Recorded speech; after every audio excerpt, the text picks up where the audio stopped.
പ്രിയപ്പെട്ടവരെ, വളരെ പ്രധാനപ്പെട്ട ഒരു അപ്ഡേറ്റിലേക്ക് പോവുകയാണ് നമ്മൾ. ഇന്ത്യയുടെ തിരിച്ചടി ഭയക്കുന്നുവെന്ന് പാകിസ്ഥാൻ.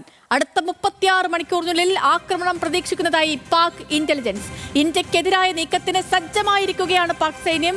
സ്ഥിതി വഷളാക്കരുതെന്ന് അമേരിക്കയും പറയുന്നു. നിയന്ത്രണ രേഖയിൽ വീണ്ടും പാകിസ്ഥാന്റെ പ്രകോപനമുണ്ടായി. ഇന്ത്യയുടെ ഡ്രോൺ വെടിവെച്ചിട്ടെന്ന് പാക് സൈന്യം. എല്ലാ അതിർത്തികളിലും കനത്ത സുരക്ഷ ഏർപ്പെടുത്തിയിരിക്കുകയാണ് ഇന്ത്യ. ഭീകരർക്കായുള്ള തിരച്ചിലും ശക്തമാക്കിയിട്ടുണ്ട്. ശ്രീനഗറിൽ നിന്ന് ശരത്ലാലുണ്ട്. ശരത്ത്, ഇന്നലത്തേതിൽ നിന്നും കാര്യങ്ങൾ വിഭിന്നമാണ് ഇന്ന്. കാരണം പാകിസ്ഥാൻ ഒരു തിരിച്ചടി ഏതു സമയവും ഭയക്കുന്നുണ്ട്. പാകിസ്ഥാൻ സൈന്യവും സജ്ജമായിരിക്കാനുള്ള നിർദ്ദേശം അവർക്ക് ലഭിച്ചതായി വിവരങ്ങൾ വരുന്നു. എങ്ങനെയാണ് നിലവിലെ സാഹചര്യത്തെ വിലയിരുത്തുമ്പോൾ മനസ്സിലാക്കുന്നത്? ഗുഡ് മോർണിംഗ് സേതുലക്ഷ്മി നേരത്തെ സൂചിപ്പിച്ച പോലെ തന്നെ ഒരു വളരെ പ്രധാനപ്പെട്ട ഒരു അപ്ഡേറ്റാണ് നമുക്കിപ്പോൾ നൽകാൻ പോകുന്നത്. കാരണം പാകിസ്ഥാൻ ഇന്ത്യൻ സൈന്യം എപ്പോഴും തിരിച്ചടിക്കും, അല്ലെ ഇന്ത്യൻ സൈന്യത്തിൻ്റെ തിരിച്ചടി എപ്പോഴും പാകിസ്ഥാൻ പ്രതീക്ഷിക്കുന്നു എന്ന് പാകിസ്ഥാൻ മന്ത്രി തന്നെ, പാകിസ്ഥാൻ്റെ ആർമി വക്താവ് തന്നെ തുടരെ പ്രസ്താവിച്ചു കൊണ്ടിരിക്കുകയാണ്. 36 മണിക്കൂറിനുള്ളിൽ തങ്ങൾക്കെതിരെ ആക്രമണം ഉണ്ടാകും, അതുകൊണ്ട് കരുതിയിരിക്കണം എന്നാണ് പാകിസ്ഥാൻ്റെ സൈനിക വക്താവ് പത്രക്കുറിപ്പിലൂടെ അല്പസമയം മുമ്പേ അറിയിച്ചിരിക്കുന്നത്. ഇത് തന്നെയായിരുന്നു ഇന്നലെ പാക് മന്ത്രിയും ഇത് തന്നെയായിരുന്നു വ്യക്തമാക്കിയത്. ഏതായാലും അതിർത്തിയിൽ കനത്ത ഷെല്ലാക്രമണമാണ് പാകിസ്ഥാൻ ഇന്നലെ രാത്രി നടത്തിയത്. മോട്ടോർ ഷെല്ലാക്രമണമാണ് നടത്തിയത്. നേരത്തെ യന്ത്രത്തോക്കുകൾ ഉപയോഗിച്ചായിരുന്നു ആക്രമണമെങ്കിൽ ഇന്നലെ രാത്രി ജമ്മു സെക്ടറിലും അതുപോലെ രജോരി സെക്ടറിലും ആണ് ഇത്തരം മോട്ടോർ ഷെല്ലുകൾ ആക്രമണം നടത്തിയത്. ഇന്ത്യൻ സൈന്യം തിരിച്ചടിച്ചിട്ടുണ്ട്. ഒരു പ്രധാനപ്പെട്ട വാർത്ത പറയാനുള്ള BSFനെ പിറകോട്ട് വലിച്ച അതിർത്തിയിൽ ഇന്ത്യൻ സൈന്യം തന്നെ വിന്യസിച്ചു തുടങ്ങിയിരിക്കുന്നു എന്നുള്ളതാണ്. കാരണം പാക് സൈന്യത്തിൻ്റെ വിന്യാസം കഴിഞ്ഞ ദിവസങ്ങളിൽ റിപ്പോർട്ട് ചെയ്യപ്പെട്ടതിനെ തുടർന്നാണ് ഇന്ത്യൻ സൈന്യം അതിർത്തിയിലേക്ക് ഇപ്പോൾ BSFനെ പിൻവാങ്ങിക്കൊണ്ട് അതിർത്തിയുടെ നിരീക്ഷണ ചുമതല ഏറ്റെടുത്തിരിക്കുന്നത്. അതുകൊണ്ട് തന്നെ ഏത് നിമിഷവും പാകിസ്ഥാൻ ഇന്ത്യയുടെ ഒരു ആക്രമണം പ്രതീക്ഷിക്കുന്നുണ്ട്. അത് കരമാർഗമോ വ്യോമമാർഗമോ എന്ന് മാത്രമേ ഇനി അറിയാനുള്ളൂ എന്നാണ് പാകിസ്ഥാൻ വക്താവ് വ്യക്തമാക്കിയത്. ഇതുകൊണ്ട് തന്നെ പാകിസ്ഥാൻ പ്രധാനമന്ത്രി UN ഐക്യരാഷ്ട്രസഭയുടെ സഹായവും തേടിയിട്ടുണ്ട്. ഇന്ത്യയുടെ നിയന്ത്രണം പാലിക്കാൻ ആവശ്യപ്പെടണം, ഇന്ത്യയുടെ നിയന്ത്രണം പാലിക്കാൻ ആവശ്യപ്പെടണമെന്നാണ് UN-നോട് പാകിസ്ഥാൻ പ്രധാനമന്ത്രി ആവശ്യപ്പെട്ടിരിക്കുന്നത്.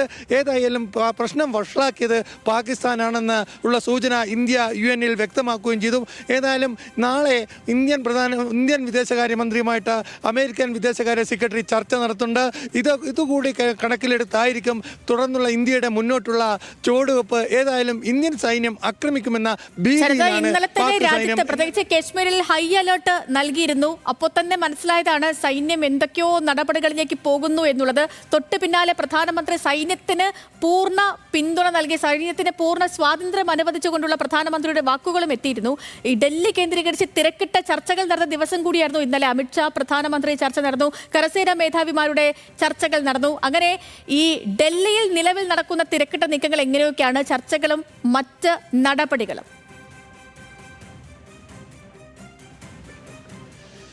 സേതുലക്ഷ്മി, ഡൽഹിയിൽ കേന്ദ്ര മന്ത്രിസഭയുടെ യോഗം നടക്കുന്നുണ്ട്. പഹൽഗാം ആക്രമണത്തിന് ശേഷം ഏപ്രിൽ 22 ശേഷം ഇത് ആദ്യമായാണ് കേന്ദ്ര മന്ത്രിസഭയുടെ പൂർണ്ണ യോഗം നടക്കുന്നത്. ഈ യോഗം ആർമിക്ക്, ഇന്ത്യൻ സൈന്യത്തിന് 3 സൈന്യത്തിനും പൂർണ്ണ ചുമതല നൽകുകയാണ്, അല്ലെങ്കിൽ പൂർണ്ണ അധികാരം നൽകുകയാണ്. അതിർത്തിയിലും അല്ലെങ്കിൽ പാകിസ്ഥാനിനോടും ഏത് തരത്തിലുള്ള നിലപാടെടുക്കാനുമുള്ള പൂർണ്ണ അധികാരം 3 സൈന്യത്തിനും നൽകുന്ന ഒരു തീരുമാനം എടുക്കുകയാണെങ്കിൽ അതൊരു യുദ്ധപ്രഖ്യാപനത്തിന് തുല്യമായിരിക്കുമെന്നാണ് നിയമവിദഗ്ധരും പ്രതിരോധ വിദഗ്ധരും വിലയിരുത്തുന്നത്. അങ്ങനെയാണെങ്കിൽ അത്തരമൊരു തീരുമാനം ഇന്നുണ്ടായേക്കാം. അതനുസരിച്ചായിരിക്കും പിന്നെ സൈന്യത്തിൻ്റെ മുന്നോട്ടുള്ള നീക്കങ്ങൾ. സൈന്യത്തിന് ഇത്തരമൊരു തീരുമാനം അധികാരം ലഭിച്ചു കഴിഞ്ഞാൽ ആരെയും അറസ്റ്റ് ചെയ്യാം, ആരെയും ചോദ്യം ചെയ്യാം. ഈ രീതിയിലുള്ള സൈനിക നിയമം നടപ്പിലാക്കാം. അത്തരത്തിലുള്ള നിയമം നടപ്പിലാക്കി കഴിഞ്ഞാൽ അത് കോടതിയിൽ ചോദ്യം ചെയ്യാൻ പറ്റില്ല. ഇത് ഈ നിലവിൽ ഇക്കാര്യം ആവശ്യവുമാണ്. ഇപ്പോൾ തന്നെ ശ്രീനഗറിൽ പൂർണ്ണ സമയത്തിൽ ശ്രീനഗർ മുഴുവൻ നിരീക്ഷണ പറക്കലാണ്. ആർമി ഹെലികോപ്റ്റർ ഏത് സമയവും നിരീക്ഷണ അരമണിക്കൂർ വളരെ പ്രധാനപ്പെട്ട അപ്ഡേറ്റ് ആണ് ഈ മണിക്കൂറിൽ ന്യൂസ് മലയാളം പ്രേക്ഷകരിലേക്ക് എത്തിച്ചത്. പാകിസ്ഥാൻ ഏതു സമയവും ഇന്ത്യയിൽ നിന്നൊരു ആക്രമണം പ്രതീക്ഷിക്കുന്നുണ്ട്. പാക് സൈന്യത്തിന് അവിടെ ഹൈ അലേർട്ട് നൽകിയിട്ടുണ്ട്.